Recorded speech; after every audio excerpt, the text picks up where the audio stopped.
Hi, everybody. My name's Kat. I work with ISA. I'm just here to introduce the webinar. Thank you for joining us all today. And then I'll hand it off to our presenter. This is Ronnie Olesker. She is a professor. Ronnie Olesker is a Michael and Virginia Ranger Professor of Political Science and the Associate Dean for Faculty Affairs at St. Lawrence University. She designs creative courses and that integrate popular culture games and AI to explore international relations. And she also leads institutional efforts to develop strategy and policy for the use of AI in higher education. So you guys are in good hands. I'm going to hand it off to Ronnie, who will be leading our session today. Thank you, Kat, and welcome everyone. I'm going to quickly share my screen and not be here. Okay, folks, so I'm going to let my avatar, which is a fusion of my face with Daenerys Targaryen, introduce this workshop for you today. Welcome to Creative Assignments in the Age of AI. My goal for this workshop today is to help you think through whether, and if so, how and why you might integrate AI-mediated assignments into your courses. Some of you might leave today deciding that there are good reasons why you might not want to introduce AI into your teaching. But I suspect if you're here, you are at the very least curious to learn what's possible.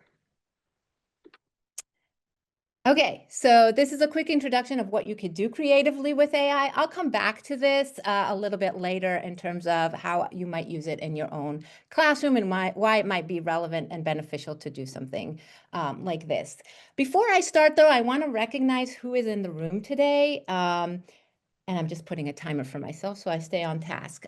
Who's in the room today? So I asked ISA, and they agreed graciously to have a little survey before we started. And part of the challenge of crafting this, what I first imagine would be more of an interactive experience, is that there's a vast diverse population in this room. The majority of you are occasional users of AI or dabbled a little bit, used it a little bit, or are still obviously learning. And there's all the way to highly experienced and even people who are trainers themselves. So no pressure for me at all. Welcome as well. But 86% of you noted that you predominantly use LLMs like ChatGPT, Gemini, Claude, and 5% indicated no use. So again, you can imagine my trying to figure out how I could craft something that might be relevant to all of the people here was a challenge, but I hope that you'll find that I've achieved that and that you will find something immediately relevant as you think about your classes that may be starting right now. I want to first, before again I get to what we're going to do here today, acknowledge some of the fears that were identified and that I hear from my faculty as well. As Kat noted, I'm the Associate Dean for Faculty Affairs at my small liberal arts college in upstate New York. So I hear from faculty all the time that they are really concerned about all kinds of abuses that are related to AI, whether it's abuse of labor, people, the environment, academic integrity, the skill deficit that might happen over time when people transition to relying too heavily on these platforms. There's also a question of self-efficacy. Again, the majority of you noted that you're still learning, that you're occasional users, that you experimented a little bit, but you don't know much. And so how are we expected to teach AI literacy or include these applications in our teaching when we ourselves don't know much about it? There's questions about how to detect it, if it's used, and I hear a lot about from faculty, how do I AI proof my assignments? And the quick answer is you really can't proof it. There are things you can do, and I will highlight for you today to significantly reduce the likelihood and the motivation for students to abuse these platforms. But there are certainly major concerns of bias, data privacy, grading, how to assess AI contributed work. These are some of the questions that came out in the survey, and I'm happy to address that in the Q&A, and I will leave 15 minutes for Q&A. And I have some slides which I will share with you, a QR code for all the things I'm using here, so you can have some handouts. So these slides at the end have some things for you to consider in terms of incorporating AI work, in terms of assessments. Um, can you use AI to grade and assess student work? That is a question I hear a lot. Again, I'm not going to specifically have time to address this, but I will note that if you are in an American institution, you need to concern FERPA regulations. Student submitted work is considered part of their student file, and uploading that work into an AI or an LLM without explicit consent may be in violation of FERPA, and I would implore you to consult your institutional policies, your deans, who will have some guidance on whether that is allowed within your own institutional policies. Okay, so now that I wanted to acknowledge the fears, I want to move into what are we going to do today? I'm not going to solve all those fears. I'm not even going to give you solutions. I'm going to really guide you through some principles and provide examples for you on how you might integrate AI if you wanted to, from sort of low-level entry all the way to what I would define as a high-level, high integration of AI into some of the assignments and practices you use in the classroom. But really what I'm going to provide you is with some guidelines, some questions, some things you want to consider, including whether incorporating AI into your classroom is even relevant. That's the first and foremost question that you must ask yourself, and the answer may be legitimately no. Okay, so that's my goal for the next 55 minutes. I will pause in between sort of giving you some of the broad overview questions that you might and principles you might want to consider, and then moving into the 3 AI-mediated assignments that I've developed for my classrooms. So that will give you a time to ask some questions regarding sort of the big picture before we move to the examples that I have for you. And then at the end, we will have some time to talk. So the first question is whether or not to use AI, right? To AI or not to AI. Again, only you can answer that question for your classes. But here's some guiding principles that I want you to think about as you're thinking about this. The first and foremost is to ask yourself, what do you want students to do in your classes? What are the core learning goals that you want students to have?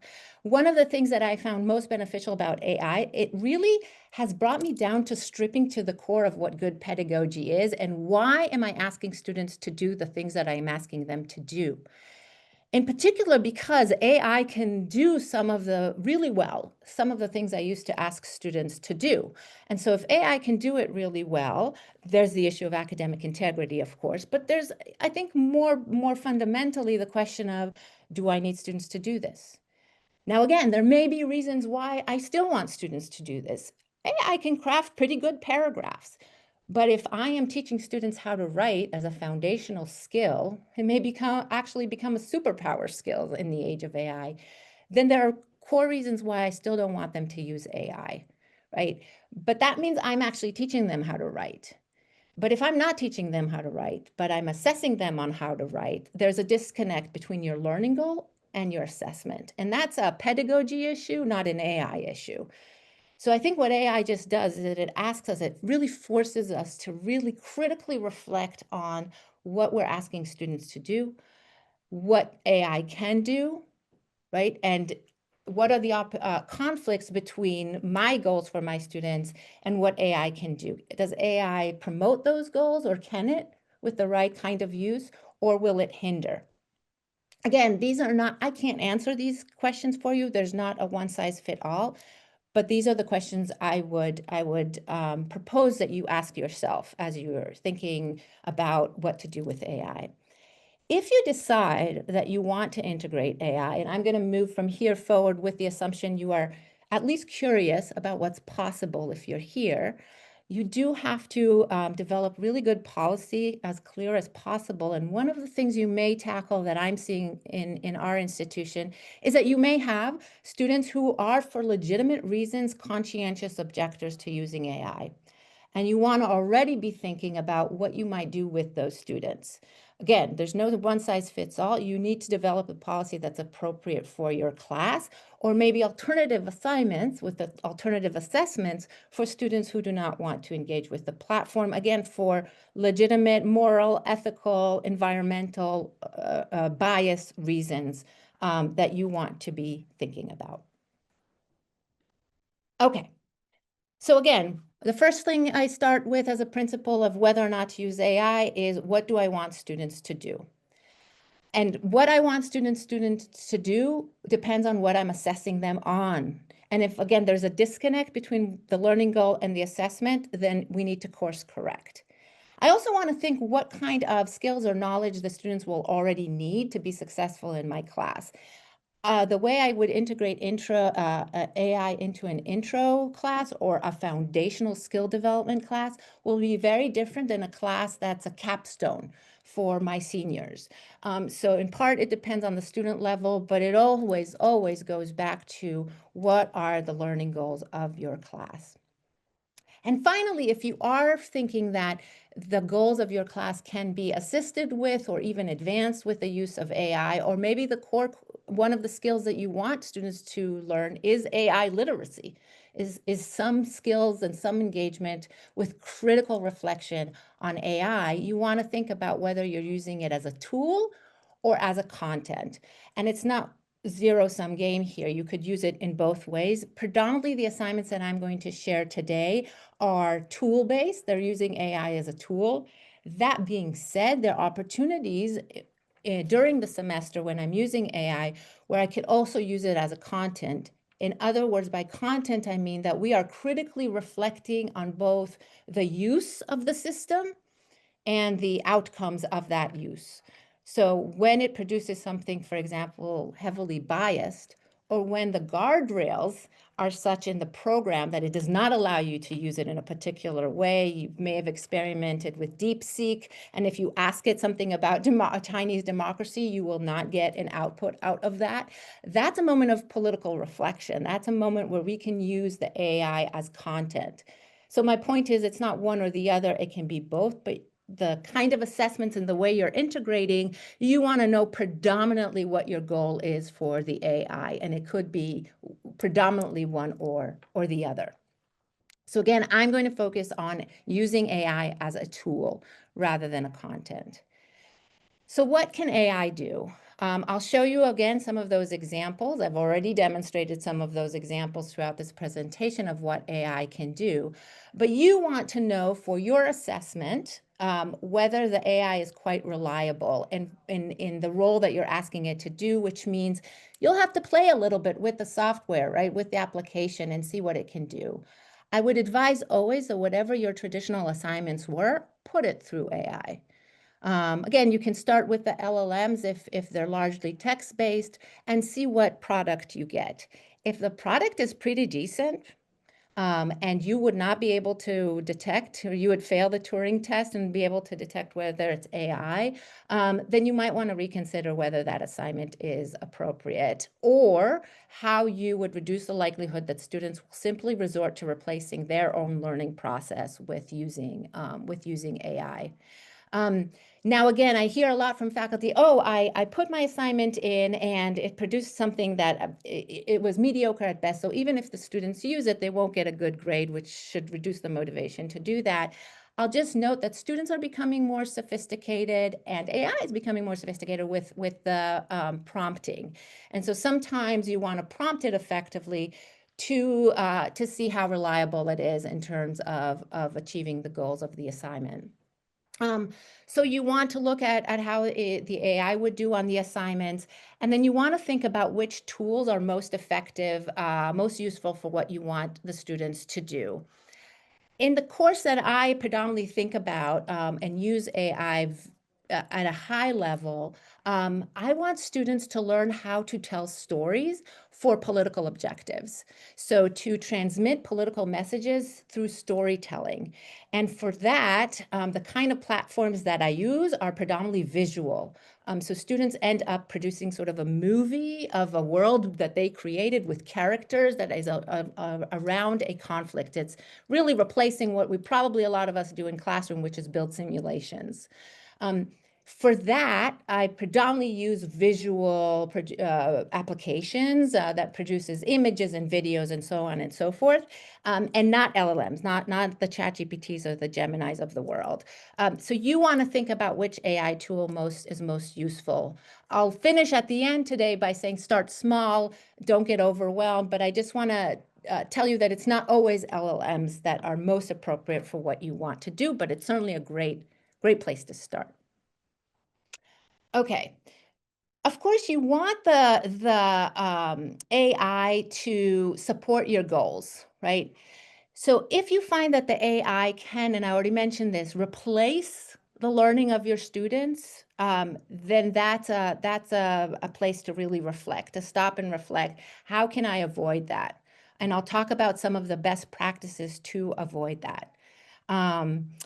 If you're asking students to use an AI tool for a task that it's not well suited, they will get frustrated and you will get frustrated by that experience. So again, what should you do in preparation?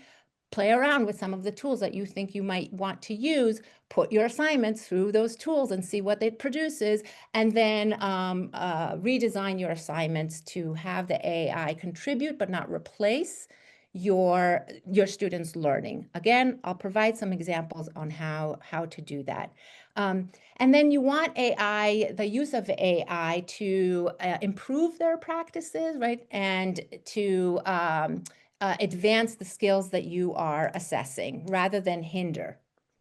Okay, so these are sort of the big things you want to be thinking about ahead of your use of AI. Again, big principles. I'm going to pause here very quickly just to see if there's some questions that I can answer now about those big questions. I see one. Can you or other entity kindly signpost any good essay writing references guidance, especially for students on how to reference the use of AI in their written assessment? So I don't have off the top of my head a good guideline for how to reference, but it's pretty easy. It's pretty easy to find those online. I do have a guideline for the kind of questions that you're going to go through in terms of integrating AI literacy into your classroom in the shared folder that I'll share with you. And it sort of goes through various policies, including how to cite. I also, in one of those assignments, link to my own AI policy. I have a individualized AI policy for each one of my assignments. And there I specifically give them the kind of citation style that I want them to do.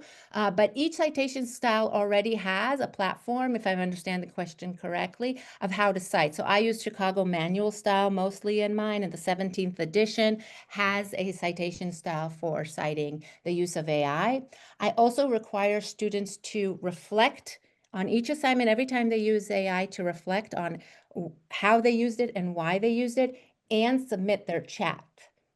So I actually not assess so much, but read their engagement with the platform itself. And that's part of the overall assessment that I have when they use AI. I have a question on AI literacy. What does this mean? Okay, is it different for different courses? Okay, this is a good question. Is it creating good prompts or having them see it as a tool to enhance their work? I mean, in many ways, it's both. So AI literacy just means that they are literate with the use of AI and they understand. Again, there's so much to learn, but they understand how to engage with the system ethically. So that means both an understanding that the guardrails against replacing their own creativity, originality, and thinking process with the product of AI. It is also learning how to effectively prompt the system to get it to do what you want it to do. So it's really an understanding of how to work ethically with AI, how to cite it, and how to reflect on it. It is different in each course and in each kind of use of the application, and what should guide the kind of literacy that you want them to have with the system is the learning goal for your courses and the learning goals for your assignments. Again, always back to what do you want students to get out of that interaction? But I will be frank with you all. I cannot imagine a student coming out of college today not being asked at an interview, what is your experience with AI? What familiarity, what applications are you familiar with? What do you know about them? How do you use them? And that they would have the skills to articulate to someone, this is what I know, this is how I've used them, these are the concerns I have, right? So that they're able to immediately reflect some of that criticism of the system. Okay, which visual tools do you suggest? I'm gonna come right into that. I use various, and there are so many that you couldn't possibly know them all. I mean, hundreds come up every day. What I will suggest as a resource for you is the first place to start is if you have in your institution a digital scholarship team, an oral communication institute or site, or your writing center. These are people that are at what I would call the frontline workers. These are people at the front line who are learning these systems and thinking about these. And this is a great place to ask, to start a conversation simply with your assignment, right? Come with your assignment and what you're thinking of doing and talk to them about what is possible. That's really how I started integrating this into my own teaching.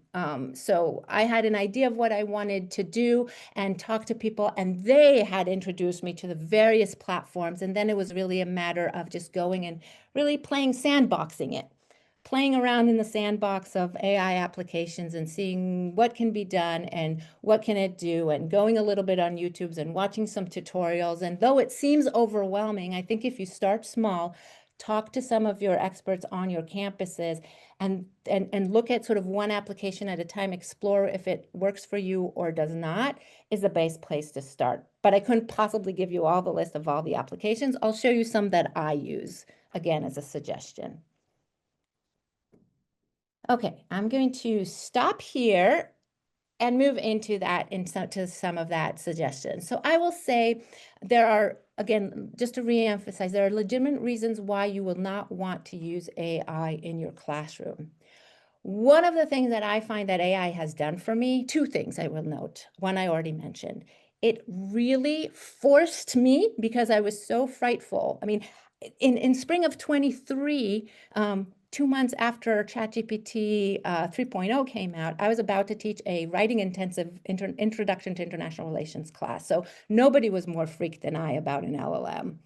But what it forced me to do in that process is really think, what am I asking students to do and why am I asking them to do it? And that becomes critical today, overall, even before AI, to explain to students, in part because of the societal pressures that we have on higher education, in part because of the rising tuition fees, in part because of the challenging world that they are entering, the transboundary world. Why do I have to study political science? Why is it worthwhile to learn these skills?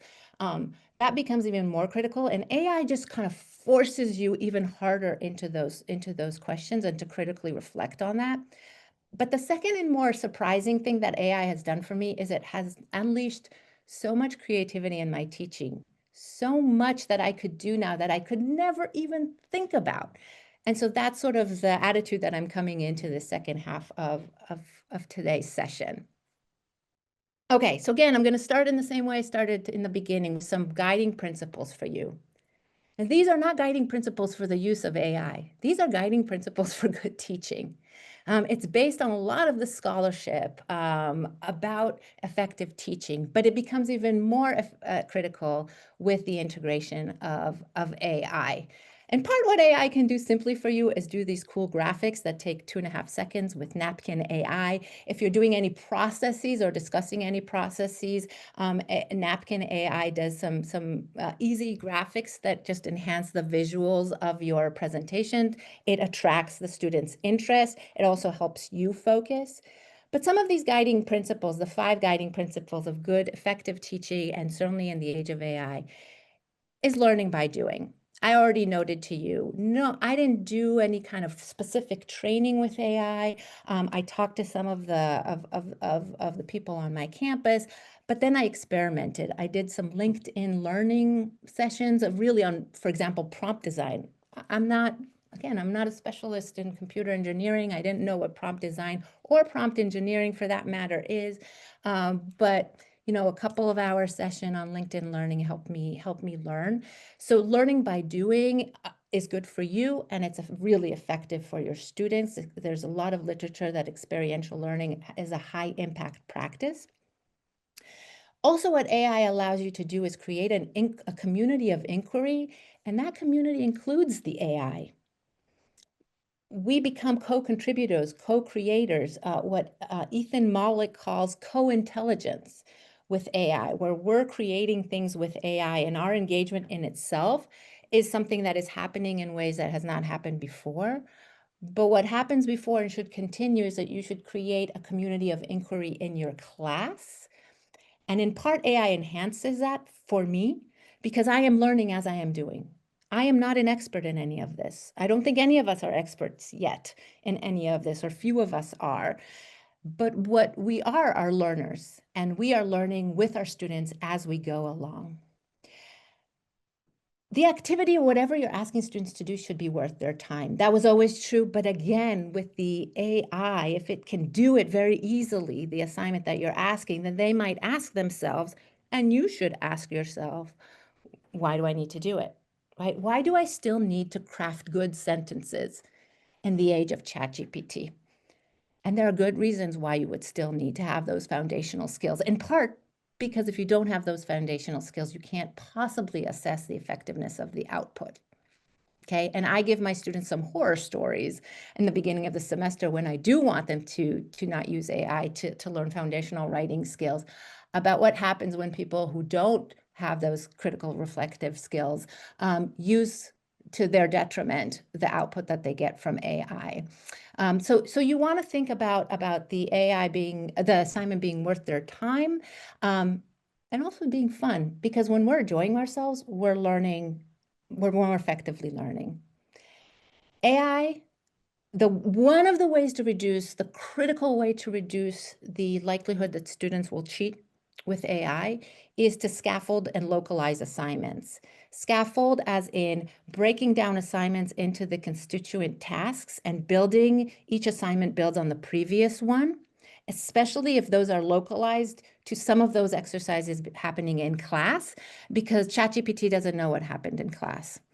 Right? It can't reflect on the interactions that students had between themselves and the choices that they made in the sessions of the classroom sessions.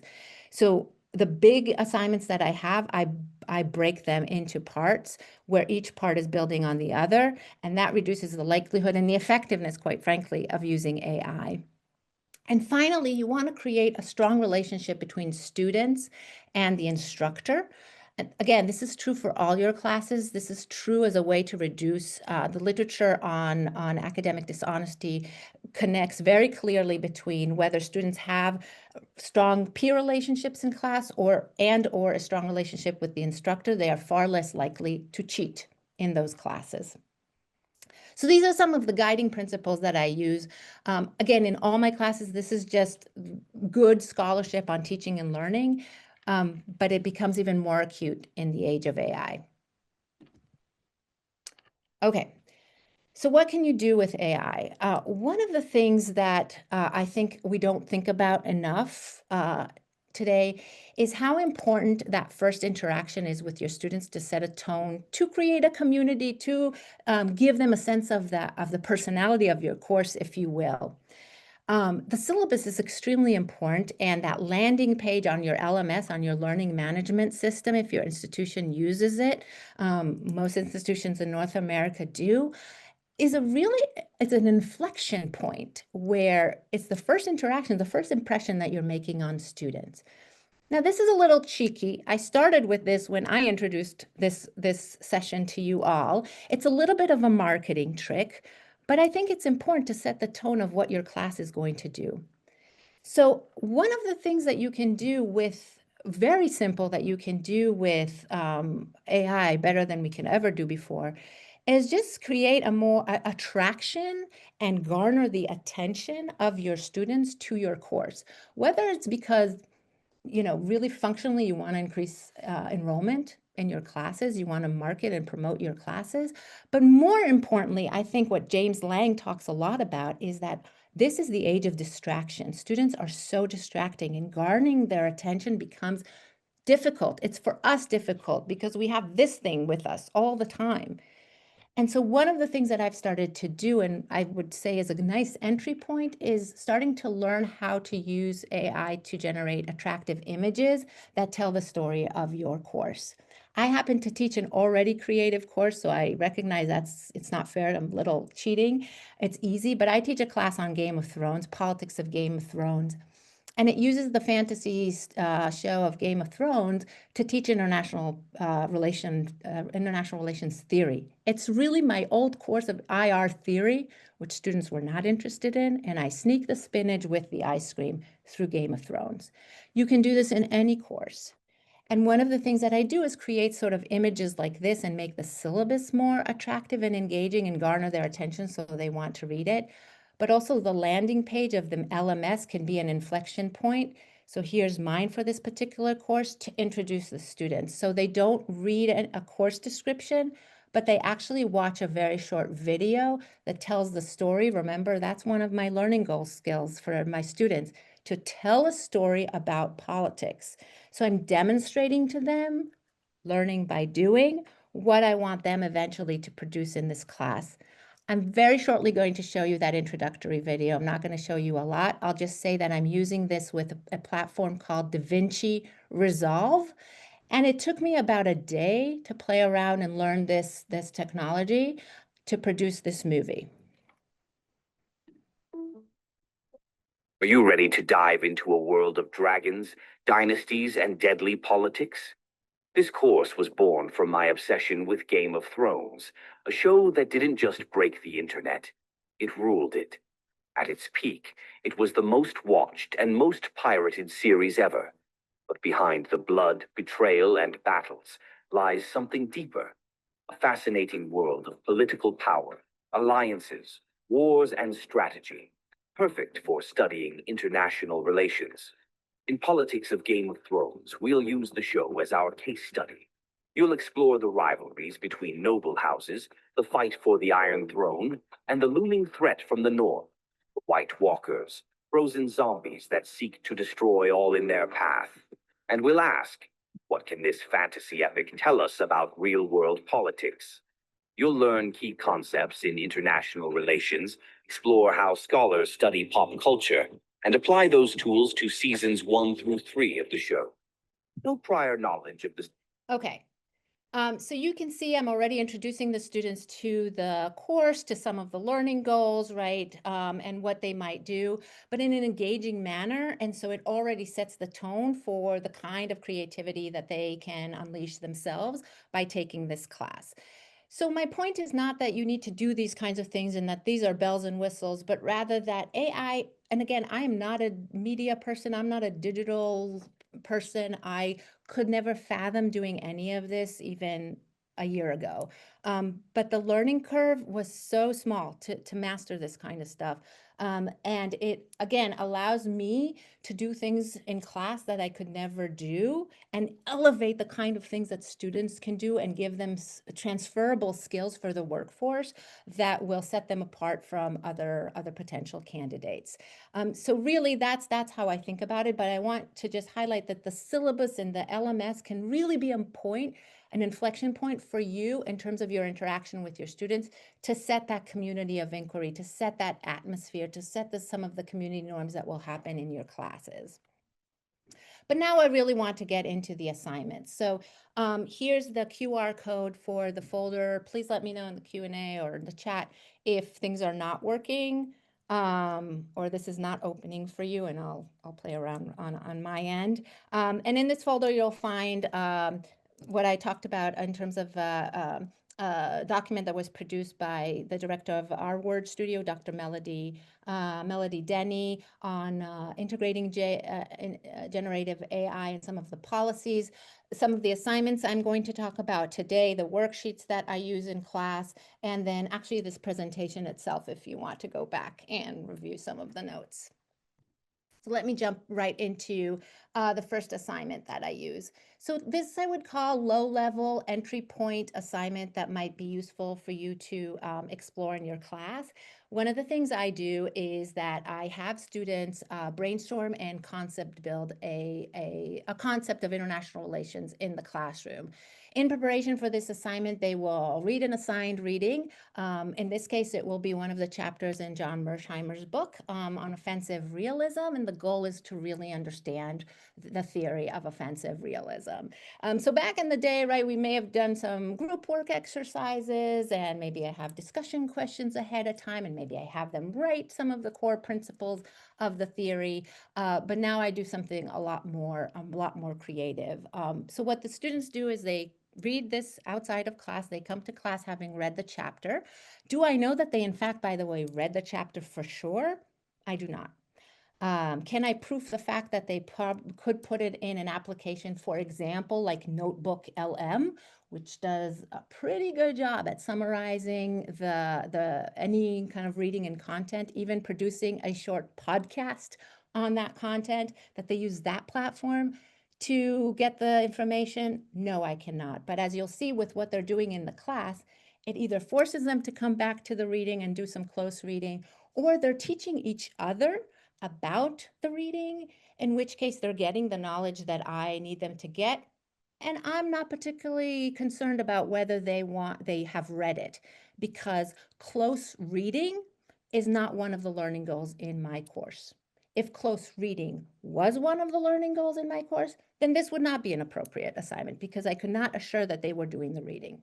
Okay, so again, I'm just demonstrating to you how you going back to thinking about your learning goals really helps you decide whether or not to use AI and how.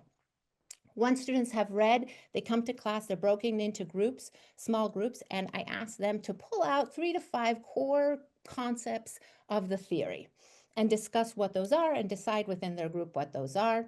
We then share that out back to the entire class. And as a class, we talk about let's identify 3 core principles of the theory that we all agree as a community of inquiry. So that assignment already creates that second principle of effective teaching, which is create a community in class. In this brainstorming, in this back and forth of what are the core principles, they go back to the reading, they look at it, I'm hearing them discuss this, I'm moving around the room and interacting with them, thus building a relationship with my students. So we're talking about the reading, we're brainstorming together, they're going back to the reading, and I find that ultimately they're teaching themselves about John Mersheimer's theory of offensive realism. Once we decide what the 3 principles, the core concepts of the theory, as our class, and each class might change, right? They decide what they find as the core elements of the theory. I give each group, and I have small classes, so up to 30 students. So again, if you're teaching a class of 200, Legos might not work. I give them Legos, but you might want them to draw. Again, they don't have to have good drawing skills to do this. They certainly don't have good Lego skills to do that, if that even exists. But I give them a half a pound each group. So I have about 5 to 6 groups in my classes. Each group a half a pound Legos or some kind of building blocks, and ask them to choose one of the 3 concepts that we identify as the core concepts theory and build that concept in Legos. And that breaks their brains a little bit, right? Because trying to build a 3D model of a theoretical concept uses parts of their brains that they're not usually used to using in a political science class. it also really requires them to understand how would they translate to an outside audience a core political principle, which is one of my learning goals. I want them to be able to communicate political ideas to an outside audience. And so that kind of really requires a different level, a higher level, if on the Bloom taxonomy, a higher level of thinking than just describing or spitting out or reading from a text what the balance of power means, okay, as a principle. And so they spend an entire class session doing this. They build their concept, and we take a picture of their concept. And then the following class, they come to class having done some outside viewing of tutorial videos, 2 videos that amount to about 40 minutes that they're watching on Leonardo AI. Leonardo AI is an imaging generation AI platform that's fairly simple to use. So again, they watch a couple of YouTube tutorials, and then they come to class with the picture of their Lego model. I take the Legos back for my children. They come back with the picture, and now I ask them to translate the 3D model to a 2D image, to a digital image. And the reason I'm asking them to do that is that I want them to start experimenting with Leonardo. So I call this assignments from Lego to Leonardo, because I want them to be able to start generating images that they will need for that high level end of semester scaffolded assignment that is a world building role playing assignment where they generate a movie similar to what I showed you. In other words, I'm using these smaller tasks in class, low stake, actually no, very little stake assignment in class, to start building some of what we call assets, some of those images and platforms that they will use to do higher level work at the end of the semester. So this is an example, some of these pictures from the balance of power, which is a principle a couple of groups chose to use, and how they would translate that. Now, in the process of translating the 3D to the 2D, they really start to think about, well, with the AI, we could really generate a medieval scene, because we're studying Game of Thrones. So they already know that they want to create a world that's medieval. So they can think about time period. They were thinking about, well, how do we represent offensive? And in that process, they started asking themselves, well, what is the difference between offensive and defensive realism? So they're having conversations about the content and the theory in the process of figuring out the tool and how to use it. I find that fascinating and enriching. I'm not doing a class session on offensive realism per se, but they are learning offensive realism through the tools that I'm asking them to do in creative ways.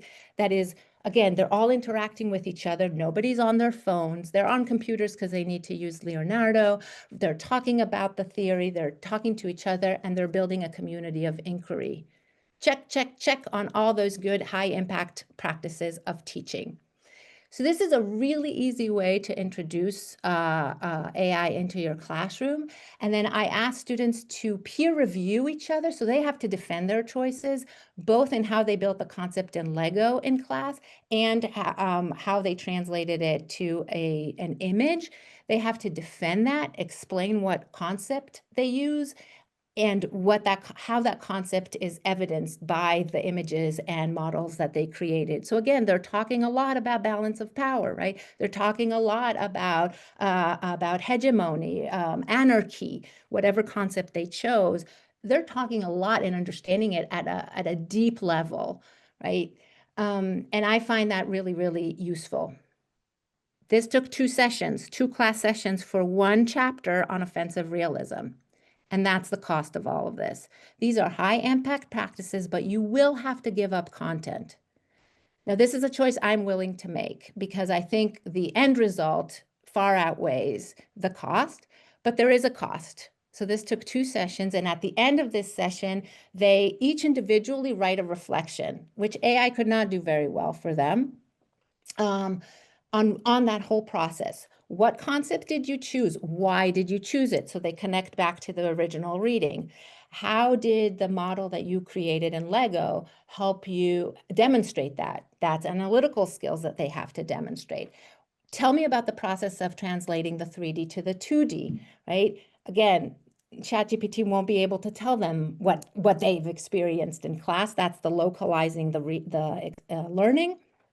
And then um, uh, give me the end result, right? So they post their picture, the image that they created, but also reflect on your use of AI. What went well? What didn't go well? What frustrated you, right? So they're already critically reflecting on their use of AI.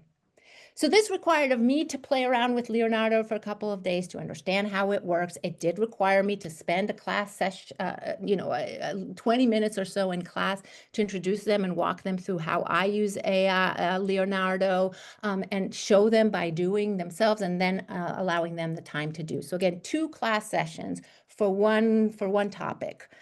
But ultimately, it already builds the skills that I want them to have to do higher level work later on in the semester. So that's an entry point assignment.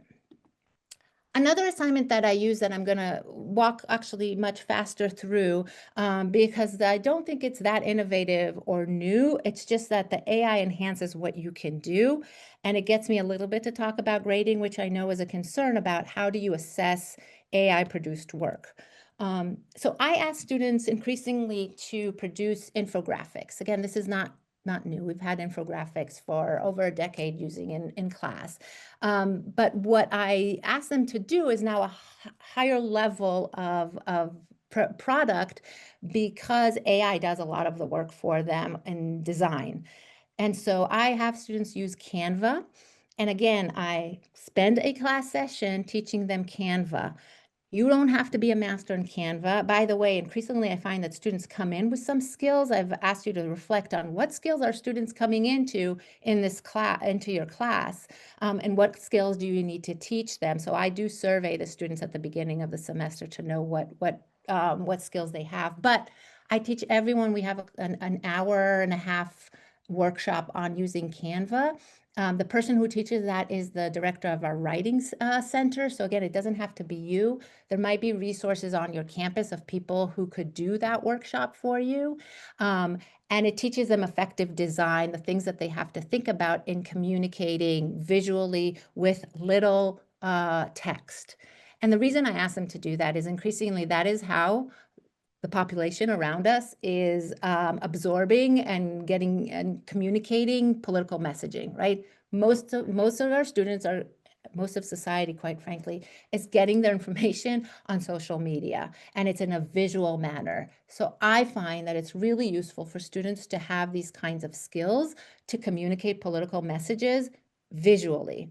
So I asked them, one of the assignments I asked them, and this is again, you don't have a lot of text here, but the kind of work that behind the scenes needed to happen for them in terms of their learning to produce this is high level. They had to read about race and racism in international relations, 2 articles, and then read an article about racism in Game of Thrones, and watch a whole season of Game of Thrones to produce this one assignment. So there's a lot of work that is happening behind the scenes in order for them to come down to what the core elements of the critique that they want to represent on race in Game of Thrones. Lots of intellectual heavy lifting. That being said, the drafting of this text happened with the use of LLMs, with ChatGPT. The brainstorming of some of the critiques also happened. I allowed them to use AI. I'm okay with them co-creating, refining their language, and prompting effectively the LLM to get what they want to put here. And I show them how to do that in class, but ultimately this represents their knowledge that they have accumulated through these outside resources. And then what the AI does here is enhance the graphics, which means it enhances the level of product that I'm expecting from them. And again, I articulate this very clearly, what I want, whether it's how much open space I want, we critique ourselves. I show them some samples of infographics and I ask them, is this effective? Why isn't it effective? We do this kind of reflection in class so that they can then themselves do this kind of work.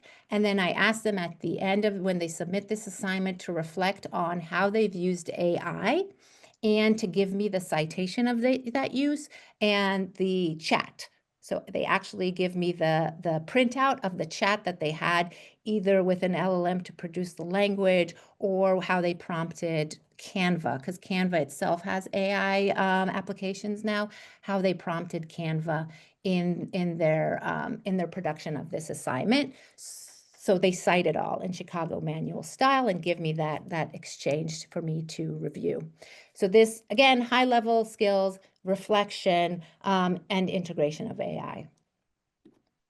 I'm going to get to my final assignment. Okay, I have 12 minutes. So my final assignment, and something you might be already doing in your classes, is a world building assignment. It's similar to a simulation.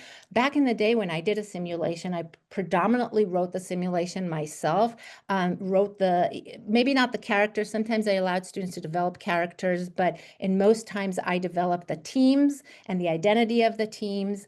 And what I now, AI allows me to do more effectively is, and these are some of my own avatars, is to ask students to develop their own avatars. This is with Avaturn. You can see that that's my face sort of integrating into an avatar. I can choose my costume and my hair color and my gender and whether I have glasses or not. Again, this is almost a little trick in the sense that it just unleashes creativity. But as they're putting their avatar together, they're developing their character, they have to ask themselves, what is my role in this simulation? Who am I? What is my identity?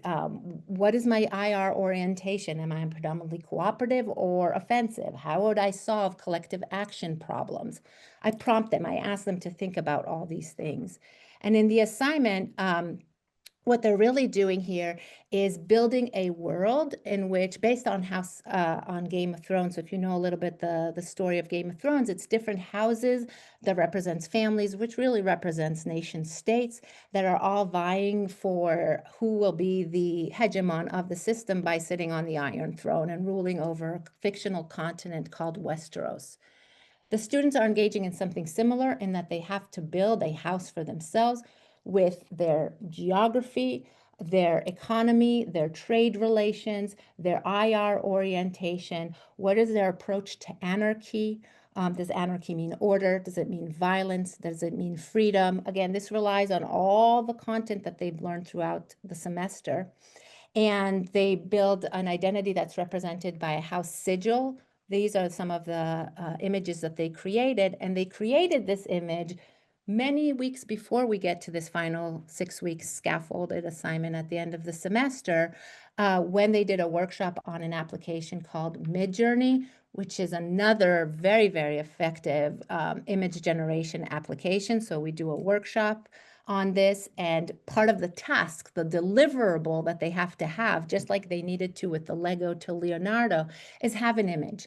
And this image, what we call asset, can then be used in the final product, which is to create a movie telling the story of their family, their house, again, the economy, the trade, the IR orientation, but also building the potential conflict in this world, because the houses are prompted to indicate whether they're going to fight each other, whether they're going to be cooperative or not.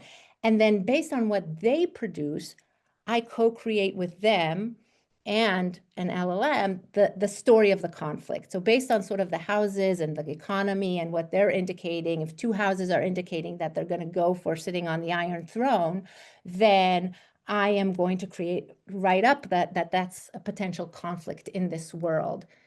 So this idea of creating a community of inquiry, it's not just that the community of inquiry is happening in class, but literally in the assignment design, they are co-creating the assignment design with me. And so that gives them intrinsic motivation to do the work independently, which is, again, another one of those things. We just want students to want to do the work, right? Not just do the work because we tell them to do the work. And I find that this kind of assignment works really well to facilitate that intrinsic motivation to learn. For each, so I break down the task sort of, okay, the goal is to have a storytelling, that's my learning goal, storytelling of a political story of a house and their approach to a potential conflict in this fictional continent of Westeros. And so based on that, I identify all the knowledge and skills that they need and break down to the constituent steps that each of those skills can be developed.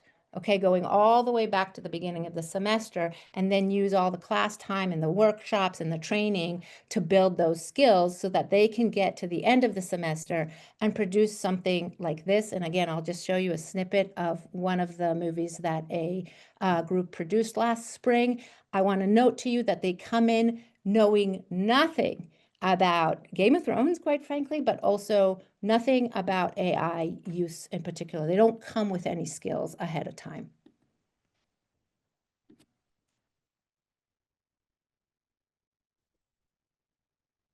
The peak defies all. This is our motto, and we abide by a simple principle. Our freedom comes first. I am Tayton Blackridge. Before I was elected Pine King and sat on the granite throne, I was Tayton March, a name known to all from my impressive military record and long service in government. These mountains were not always our home.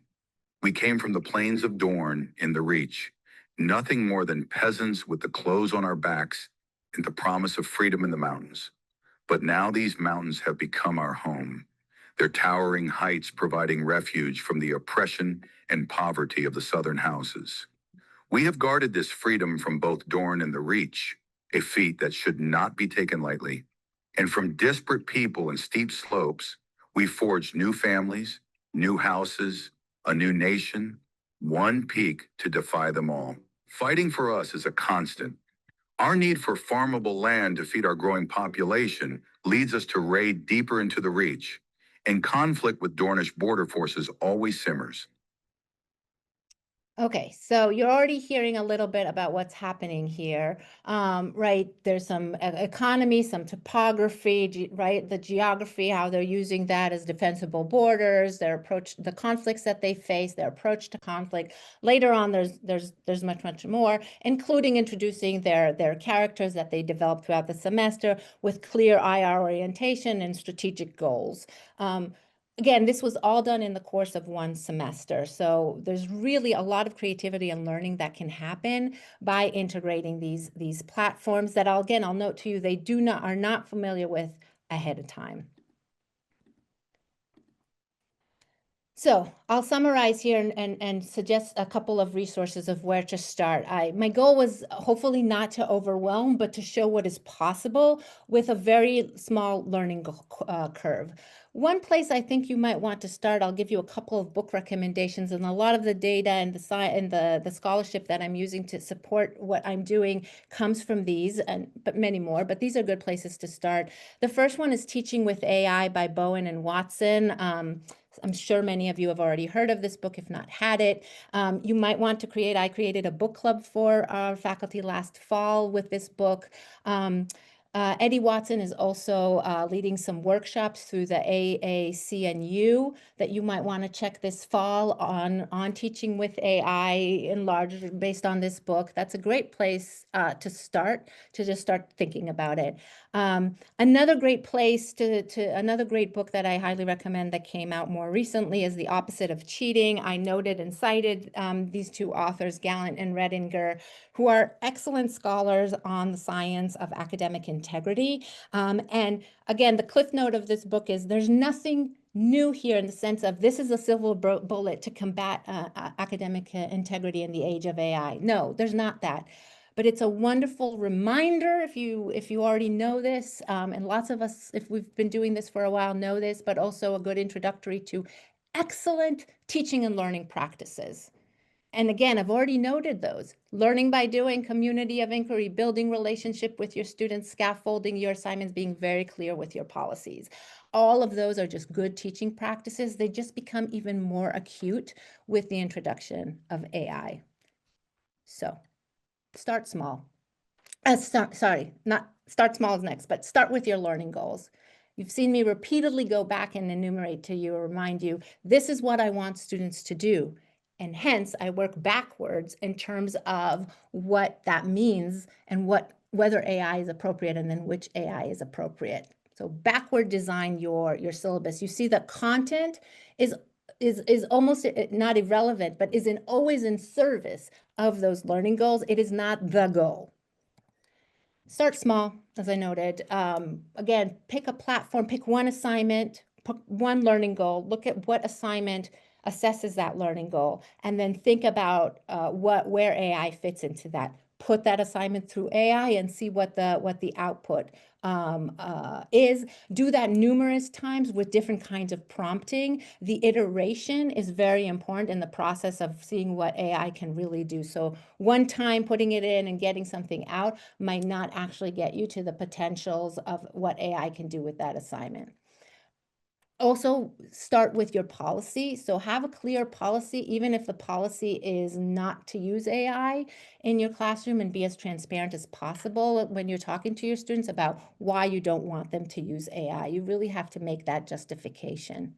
Scaffold your assignment. Again, the QR code shows you that large assignment that ends up producing that kind of movie is actually 6 different assignments over a course of 6 weeks, with a lot of reflection built in to that assignment. You'll have to give up content for this. I really want to be transparent and clear about that. There is no two ways about it. If you want students to start experimenting with this, you will have to give them time to do that. And localizing the learning in the classroom, giving them time to peer review each other's work and reflect as a community about that process is very, very important and time consuming. And then, as I noted, be clear about your policies, but also be willing to enforce them. Don't have a policy you're not willing to enforce. If you're just going to say, well, they used AI and produced this paper with AI, that's their problem. It's their missed opportunity. I'm not going to play cops and robbers. Like, nobody came into this profession to police academic integrity, right? That's not our goal. But if you're going to just say that, then why ban it? Again, if you're not going to do anything about reducing the likelihood that they will resort to replacing their learning with AI, then don't have a policy that prohibits that. And then making mistakes is really part of the learning process. We always know this. I tell my students, fail stands for first attempt in learning. And so it's okay to fail. It's okay to fail with your students, right? I can't tell you how many times we're in class and we're doing a session on Leonardo and I'm trying to prompt it in the right way and get it to do what I want it to do, and it doesn't. And then I have to figure out with my students together what is going on. What can we change? What are we not clicking correctly? Does this even do what we want it to do? Maybe it doesn't. Maybe this isn't the right application for what we want to do. It's okay. So it's okay for you to fail. It's okay for your students to make mistakes. You are learning together. And I have 32 seconds, so I'll just say one last thing, which is, if I suspect that students did abuse the use of AI in my classroom, especially on assignments that I say explicitly that I do not allow the use, I find that as an opportunity for them to learn.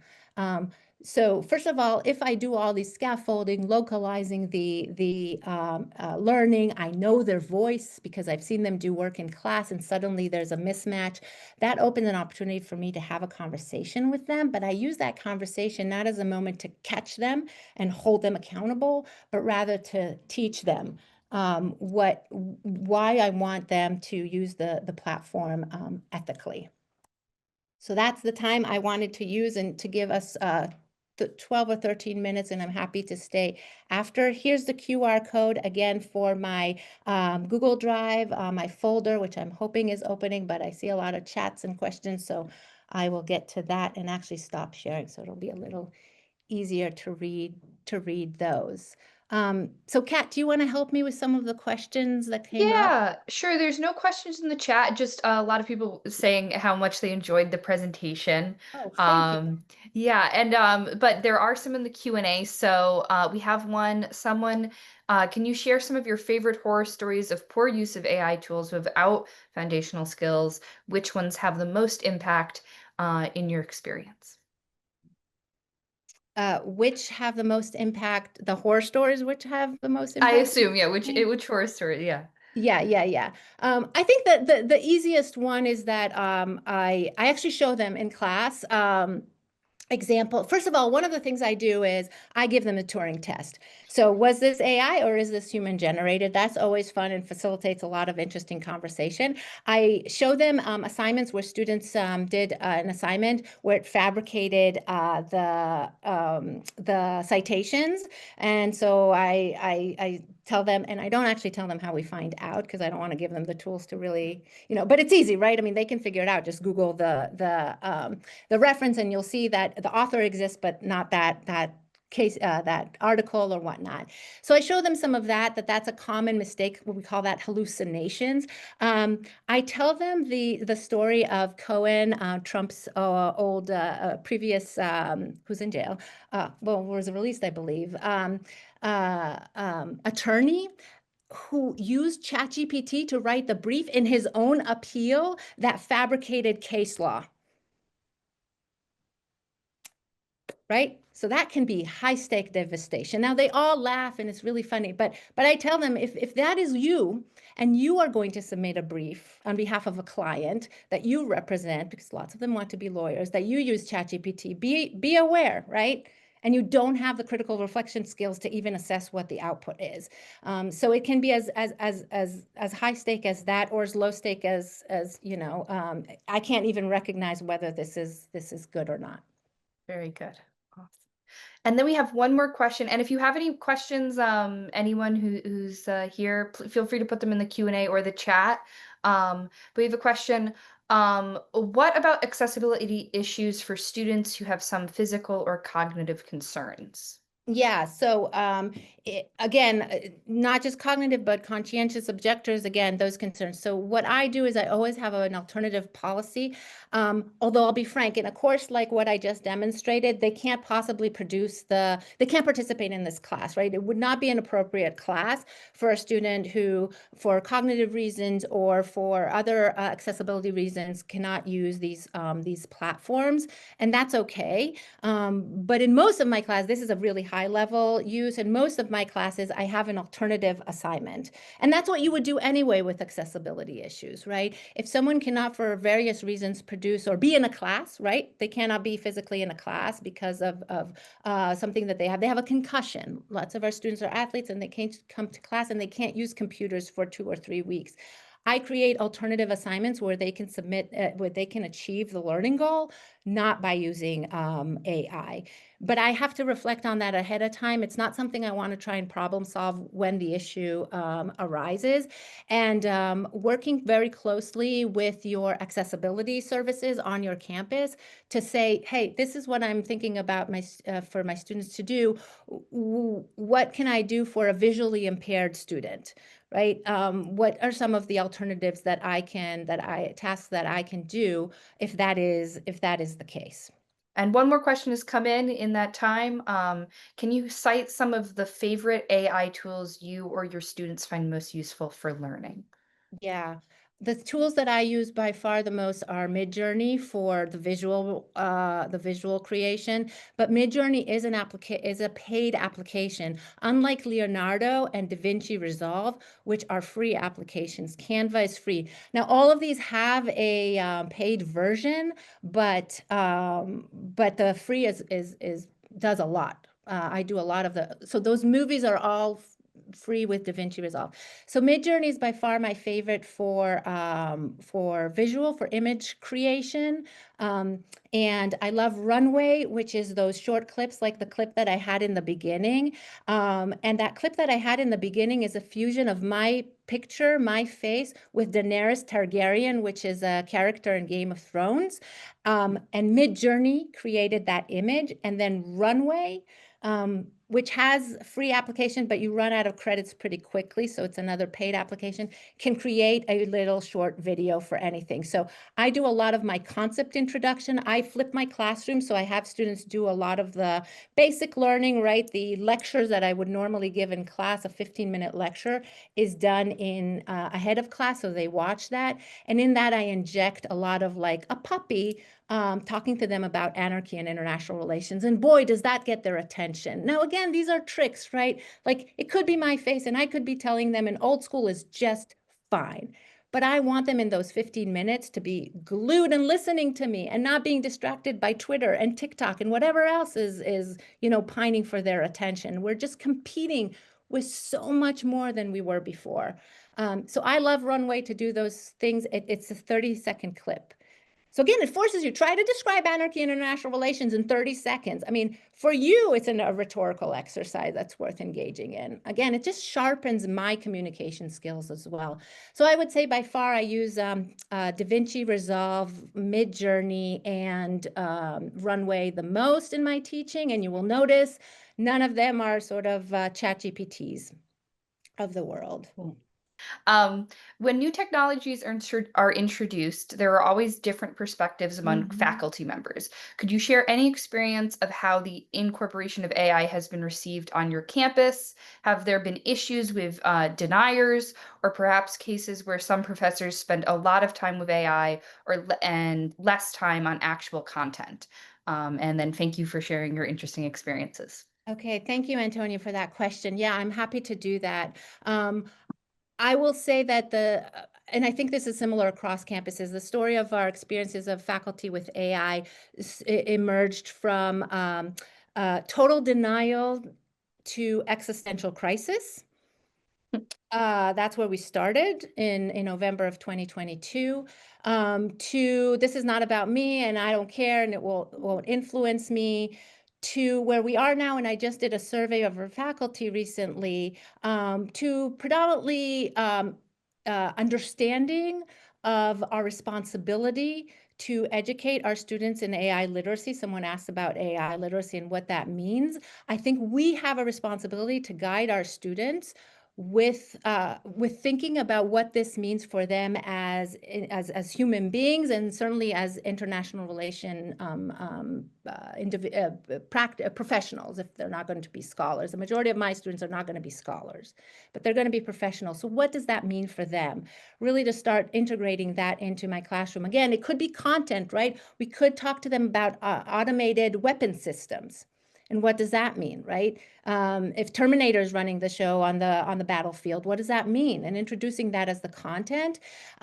So we went, I think, so where my faculty is with the latest survey is the majority of them are understanding that they have a responsibility to somewhat understand and guide our students, if not the use, because not all of us are going to be proficient in the use, to understand some of the guiding principles, right? About the ethics, about the environmental implications, about potentially, and again, if we're international relations scholars, we have actually a lot to say about this. We have a lot of knowledge, not about this particular system, but a lot about about the societal and political economic implications of what this does. So I think our faculty, where they are, is moving slowly towards the understanding that I have a responsibility to teach my students, or the fear that if I don't, they'll be cheating. I mean, that's the academic integrity issue is primary at the forefront of where my faculty are about this, and really, really worrying about this replacing student learning. So that's a lot of where I'm hearing. We had a lot of deniers, a lot of, I'm never doing this, not my responsibility. I conscientiously object. I think that's becoming less and less. And I think it's analogous probably to the introduction of the calculator way back in the 60s or 70s, where math teachers, right, wanted students to still do arithmetics manually, and that's no longer a requirement and no longer a skill that we need. So I think things will change as we go along. It's hard to predict what the future may hold, but I think at the very minimum, our faculty are understanding that that we need to guide our students to grapple with the world that they are entering, in which they will have to engage with AI. Very thoughtful response and a great presentation. And if anyone else has any questions, maybe we'll hang out for one more second, but. And I'm happy if Yeah. you want to reach out to me directly and give you more samples of some of my assignments, or guide you to some effective resources, including syllabus statements and so on and so forth. But thank you all for coming. I hope you found this useful. Yes, thank you all for coming, and we will distribute the recording once it is available, and a link to the Google Drive as well. We can send that out to people with the Yeah. recording. Okay, sounds good. So everyone, if you've registered, you will receive that once it is ready. But thank you so much, Ronnie, and with that, I will let everyone. I'll close the session. Thank you.